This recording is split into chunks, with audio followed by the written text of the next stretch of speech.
Estamos en datas en que os nenos teñen todo o día para eles. As pantallas ocuparon parte ou moita parte dese tempo de lecer dos cativos e quedaron no esquecemento xogos tradicionais como as buxainas ou as bolas. Pero aínda hai nostálxicos que os seguen mercando para lembrar vellos tempos e de paso ensinarlles aos fillos e netos. E se queremos velos non vayamos aos parques, porque aí non os hai. Temos que entrar en tendas especializadas como a de Carlos, que ten unha mostra ampla dos xogos de toda a vida. Tes a madeira de haya, tes formas, os clásicos serían estes, a punta boli e a punta redonda, cambiabas de a punta e xogabas mentras bailaba un, a lanzalo, que pegase a ir, pa partirlo a mitad. Esa clásica de ollo de gato, as de marmolina, e as que iban un pouco perforadas. Tamaños, diferentes tamaños, ollo, a facer as carreiras, e depois a creatividade de cada un, claro.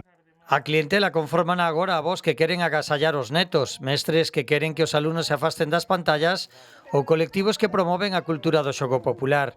Tes asociacións culturais, tes os abuelos que queren enseñarte aos netos como se xogaba antes, o que se facía, xogar cas canicas, cos trompos, cas tabas. Hai certos profesores de educación física e de actividades que están levando xogos tradicionais para xogar nos recreos. Enseñarle aos nenos como se xogaba antes. Trompos e bolas son os máis coñecidos, pero aínda hai certo público tamén para as tabas, as chapas, a pulga, a corda ou os recortables. En Ourense, polo San Martiño, os peóns o camiño, saco moitas veces para a rúa hai uns cuantos trompos e pide a xente maior que lle enseñe aos nenos a xogar.